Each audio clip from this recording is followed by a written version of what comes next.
Hello everyone, welcome to our YouTube channel keep it simple. आज के video में हम बात करेंगे सऊदी अरब की एनर्जी कंपनी सऊदी अरामको के बारे में, जो कि आने वाले कुछ दिनों में एप्पल को पछाड़ करके दुनिया की मोस्ट वैल्यूएबल कंपनी बन सकती है। तो इस टॉपिक को हम इस वीडियो में डिटेल में डिस्कस करेंगे और इसके अलावा ये भी बात करेंगे कि क्या भारत की कोई कंपनी है जो कि टॉप 100 में आती है या नहीं। और आगे बढ़ने से पहले अगर आपने अभी तक चैनल को सब्सक्राइब नहीं किया है तो प्लीज सब्सक्राइब करके हमें मोटिवेट कीजिए। तो सबसे पहले अगर बात की जाए कि भाई आज की डेट में दुनिया की मोस्ट वैल्यूएबल कंपनीज कौन सी हैं, तो पहले नंबर पे आती है एप्पल, जिनका की मार्केट कैपिटलाइजेशन 2.659 ट्रिलियन का है। और अगर आप कंपैरिजन के लिए समझना चाहते हैं तो भारत की जो जीडीपी थी 2020-21 में वो इस नंबर के आसपास थी। तो आप इमेजिन कर सकते हैं कि एक कंपनी का जो मार्केट कैपिटलाइजेशन है वो पूरी भारत की जीडीपी के आसपास है। हालांकि इस साल में उम्मीद की जा रही है कि भारत की जो जीडीपी है वो 3 ट्रिलियन से ज्यादा होगी। और इसके अलावा दूसरे नंबर पे आती है सऊदी अरामको, जिनका कि अब मार्केट कैपिटलाइजेशन 2.3 ट्रिलियन से ज्यादा हो चुका है। उसके बाद माइक्रोसॉफ्ट, गूगल, amazon, टेस्ला, और उसके बाद वॉरेन बुफेट की बर्कशायर हॉथवे। आठवें नंबर पे एनवीडिया और नौवें नंबर पे आती है मेटा यानी कि फेसबुक, और 10वें नंबर पे ताइवान की जो सेमीकंडक्टर मैन्युफैक्चरिंग कंपनी है टीएसएमसी वो आती है। तो आप देखेंगे कि टॉप 10 में जो 8 कंपनीज हैं वो यूएसए की हैं, उसके बाद एक सऊदी अरब की और एक ताइवान की। 11वें नंबर पे आती है चाइना की टेंसेंट।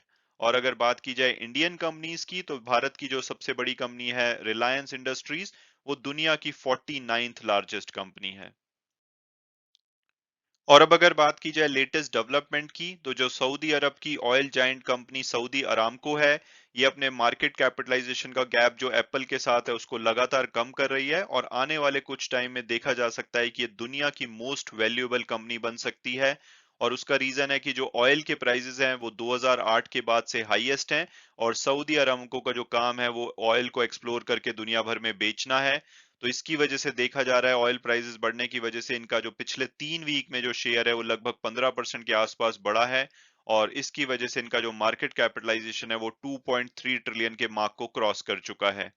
और वहीं अगर एप्पल की बात की जाए तो उनका शेयर इस साल में लगभग 11% के आसपास गिर चुका है, और उसकी वजह से उनका जो मार्केट कैपिटलाइजेशन है गिर करके 2.6 ट्रिलियन के आसपास रह गया है। हालांकि अरामको और एप्पल में अगर अभी भी गैप देखा जाए तो 10% का है। लेकिन जिस तरह से रशिया यूक्रेन के वॉर की वजह से एनर्जी के प्राइसेस बढ़ रहे हैं, तो हो सकता है कि आने वाले टाइम में जो सऊदी अरामको है उनका मार्केट कैपिटलाइजेशन एप्पल को क्रॉस कर जाए। और उसका जो मेन इवेंट की अगर बात की जाए, एक तो क्रूड ऑयल के प्राइसेस ऑलरेडी $130 के आसपास चल रहे हैं, जिससे कि इनकी जो इस क्वार्टर की अर्निंग है उसमें फायदा होगा। प्लस 21 मार्च को ये अपने जो फोर्थ क्वार्टर के रिजल्ट हैं वो डिक्लेयर करने वाले हैं, तो उस टाइम पे उम्मीद की जा रही है कि सऊदी अरामका का शेयर जो है वो भाग सकता है, और ये ब्रीफली नंबर 1 कंपनी बन सकते हैं।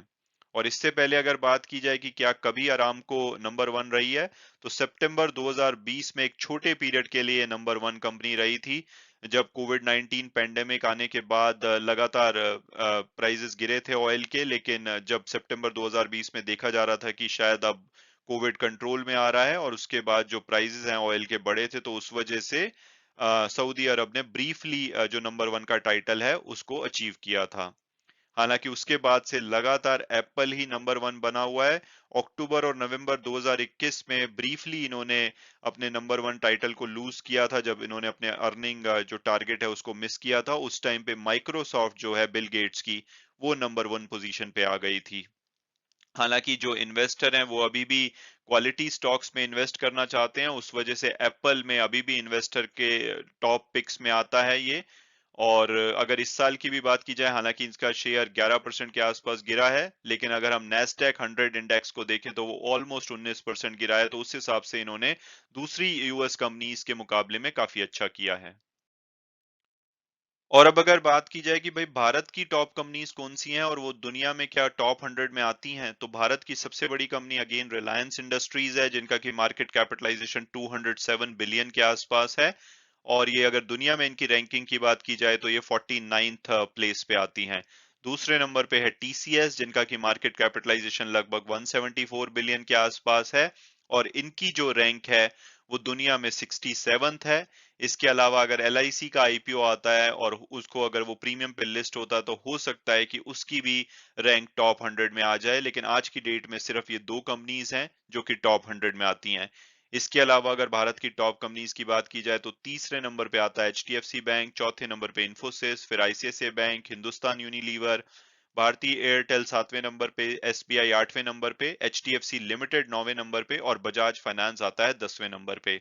और आप देखेंगे कि पिछले 30 दिन में जो भारत की मार्केट में करेक्शन देखी गई है उसकी वजह से इन्फोसिस को अगर छोड़ दिया जाए तो सभी कंपनीज के शेयर पिछले 30 दिन में गिरे हैं और उसकी वजह से मार्केट कैपिटलाइजेशन में भी कमी देखी गई है। मैं उम्मीद करता हूं कि आपको ये वीडियो पसंद आया होगा और आपने कुछ नया जाना होगा। अगर आपकी कोई भी फीडबैक है तो प्लीज कमेंट सेक्शन में कमेंट करके हमें बताइए। Thanks so much for watching the video and God bless you all.